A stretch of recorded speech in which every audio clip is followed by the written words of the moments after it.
Kumusta mga kasaliksik? Maniniwala ka ba kung sabihin ko sa'yo na mayroong mga kumakalat na video sa ating social media na maaaring maging patunay na totoo ngang mayroong mga sirena na naninirahan sa ating planeta?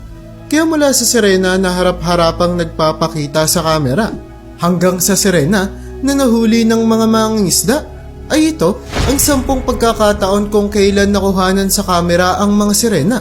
At kung handa ka nang mapanood ang mga ito ay simulan na natin. Number 10, lumalangoy na sirena.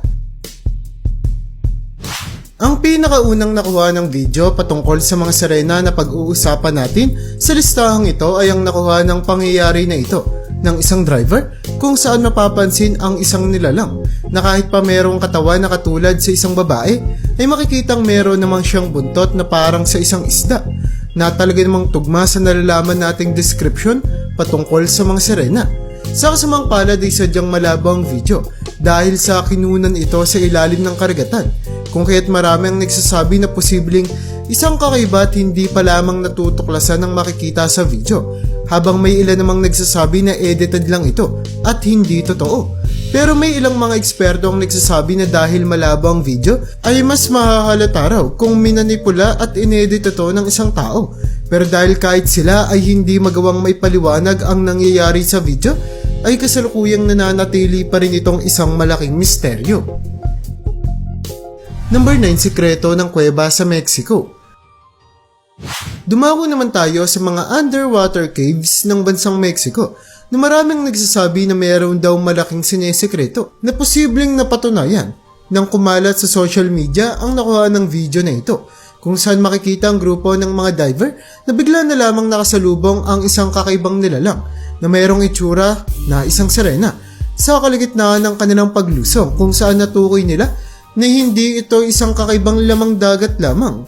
Dulot na meron itong katawan ng babae at buntot na parang sa mga isda na talaga namang gumulat sa kanila, kung kaya't mabilis daw silang lumangoy palayo sa lugar sa takot na maging agresibong nakita nilang sirena na hindi may tatangging mas magaling kumilos sa tubig kumpara sa kanila, kung kaya't kung sakaling inatake sila nito ay mataas ang posibilidad na malagay sila sa matinding disgrasya. Number 8, halimaw na sirena. Habang naglalakad malapit sa Tizcapa Lagoon sa syudad ng Maragua na siyang kapitolyo ng bansang Nicaragua ang isang grupo ng mga magkakaibigan, ay meron silang napansin na isang kakaibang nilalang sa may bandang tubig na talaga namang gumulat sa kanila. Sa kadila ng dagdag pa sa nakapangingilabot nitong itsura ay tila ba isa itong tao na merong buntot na parang sa isang isda, kung kaya't marami ang nagsasabi na ang nakasalubong daw nila noong araw na iyon ay isang sirena. Pero dahil sa hindi na nila ito muli pang nakita, ay kasalukuyang pinagdedebatihan pa rin ng mga tao kung isa nga ba talaga itong sirena o gawa-gawa lamang ba ito ng mga gustong sumikat na tao na hanggang ngayon ay hindi pa rin nasasagot ng kahit na sino. Number 7, bangkay ng sirena. Pag-usapan naman natin ang nadiskubring ito ng mga residente na naninirahan malapit sa isang dalampasigan sa bansang Amerika, kung saan nila natuklasan ang bangkay ng isang kakaibang nilalang na mayroong katawan na parang sa isang babae, ngunit buntot na parang sa isang isda, na siyang naging dahilan para matukoy nila na isa itong sirena. Mapapansin na ang bangkay ay mayroong pulang buhok at maputlang balat, kung kaya't may ilang mga nagsabi na kamukha nito si Ariel na siyang bida sa animated na pelikulang The Little Mermaid. Pero dahil ang bangkay ay nakita sa totoong buhay, ay agad itong ipinagbigay alam ng mga nakakitang residente sa mga otoridad at kinauukulan na mabilis daw kinuha ang bangkay, na ayon sa kanila ay kanilang pag-aaralan lamang, pero hindi na raw sila nakatanggap pa ng balita kung ano ang nangyari sa bangkay at kung totoo nga bang sirena ito, na hanggang ngayon ay nananatili pa rin isang malaking misteryo sa isipan ng mga tao. Number 6, mermaid sighting. Matapos ang malakas na pag-ulan sa isang maliit na nayon sa bansang Thailand, ay agad na naglibot-libot ang ilang mga residente sa kanilang lugar para tignan kung meron ba ditong nasira.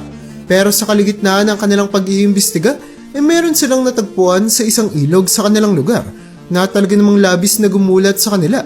Sa kadila nang nakita nila ang isang kakaibang nilalang na lumalongoy rito na makikitang merong itsura na talaga namang tugma sa description natin patungkol sa mga sirena, kung saan dahil sa mababaw lamang ang tubig sa ilog ay malinaw siyang nakikita sa video. Marami man ang nagsasabi na isa nga talaga itong sirena, ay kasalukuyang iniimbestigahan pa rin ng mga eksperto kung ano nga ba ang nilalang na nakita ng mga tao, na hanggang ngayon ay hindi pa rin nasasagot ng kahit na sino. Dulot na noong rumisponde sa lugar ang mga otoridad ay hindi na raw nila naabutan pa ang nakamamanghang nilalang. Number 5, nakakapangilabot na sirena. Dahil sa mga napapanood nating mga pelikula at palabas patungkol sa mga sirena, ay kadalasang iniisip na natin na maganda at may nakamamangha silang itsura. Pero alam mo ba na merong natuklasang bangkay ng isang sirena sa kalagitnaan ng kagubatan ng bansang Amerika na merong nakapangingilabot na itsura? Makikita sa video na ito ang isang bangkay ng nilalang na merong itaas na bahagi ng katawan na parang sa isang tao. Ngunit kapansin-pansing meron naman itong buntot na parang sa isang isda na sa unang tingin ay talaga namang kamangha-mangha.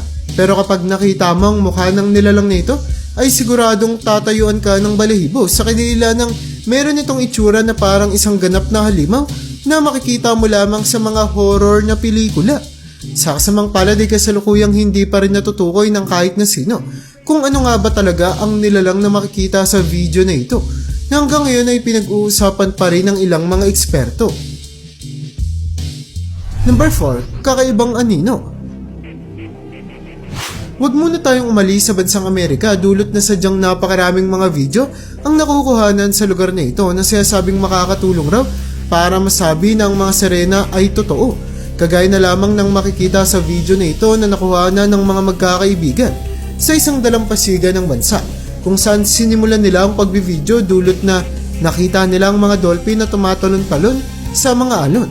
Pero kasama sa mga na-videoan nilang dolphin noong araw na iyon ang isang kakaibang anino na mapapansing tila ba't tinaas at binuka ang kanyang dalawang kamay na hindi may tatangging imposibleng magawa ng isang dolphin, kung kaya't marami ang nagsasabi na kasama ng mga ito sa kanilang pagtalo ng mga alon ang isang sirena na sadyang mailap lamang daw magpakita sa ating mga mata. Number 3, epal na sirena. Pag-usapan naman natin ang kumakalat na video na ito sa social media patungkol sa isang surfer na bigla na lamang daw inistorbo ng isang sirena, kung saan makikita sa video na habang payapang nagpapahinga habang nakaupo sa kanyang surfboard ang lalaking surfer na ito ay bigla na lamang siyang napatumba, dulot na meron daw siyang nakita sa ilalim ng tubig na lumalangoy palapit sa kanya, na makikita sa video na merong buntot na talaga namang tugma sa idea natin patungkol sa mga sirena. Sa kasamang palad ay hindi nakita ang itaas na bahagi ng katawan ng nilalang na nagpakita sa video, kung kaya't hindi matukoy ng mga tao kung totoo nga bang sirena ito. Number 2, buhay na sirena. Alam mo ba na mayroong mga video ang kumakalat sa social media na sinasabing nagpapakita raw ng harap-harapang kuha sa isang buhay na sirena? Ang isa na rito ay ang video na ito kung saan makikita ang isang sirena na walang kaalam-alam na kinukuhanan na pala siya ng patago ng isang tao sa sulok ng isang isla habang siya ay payapang nagtatampisaw sa gilid ng dalampasigan. Dahil sa sobrang lapit na ng kamera kung saan sadyang imposible nang hindi ito mapansin ng sinasabing sirena, ay marami ang nagsasabi na peke at hindi totoo ang video na ito, na hanggang ngayon ay hindi pa rin natukoy kung tunay nga ba, dulot na ang taong nag-upload nito ay hindi na muli pang nagparamdam sa social media. Number 1, nahuling sirena. Ang pinakahuling video na pag-uusapan natin sa listahang ito patungkol sa mga nakuha ng sirena ay ang video na ito na in-upload sa social media noong ika-19 ng buwan ng Oktubre taong 2021 na ayon sa nag-post ay nakuhanan raw sa isang dalampasigan sa Karnataka ng bansang India, kung saan makikita rito ang isang sirena na na-stuck sa dalampasigan, dulot na nahuli siya ng lambat ng mga mangingisda. At nang tangkain siyang tulungan ng mga nakakita sa kanyang tao, ay makikitang nagwala ito sa takot na meron silang masamang pinaplano. Habang nagwawala ang nilalang na sinasabing isang sirena, ay direktang naipakita sa kamera ang kanyang itsura, na ayon sa pag-aaral ng ilang mga nakapanood ditong eksperto, ay imposible raw na inedit ang video na ito, kung kaya't maraming nagsasabi na posible itong maging sapat na ebidensya para masabi na totoo ngang merong mga naninirahang sirena sa karagatan ng ating planeta. At yan ang bumubuo para sa listahan natin sa video na ito. Kaya para sa iyo, alin sa mga patunay na ito ng mga sirena ang pinakakapanipaniwala sa lahat? I-comment mo naman yan sa baba at hanggang dito na lang muna ang aking bahagi. Hanggang sa muli mga kasaliksik, maraming salamat sa panonood. See you in my next vid.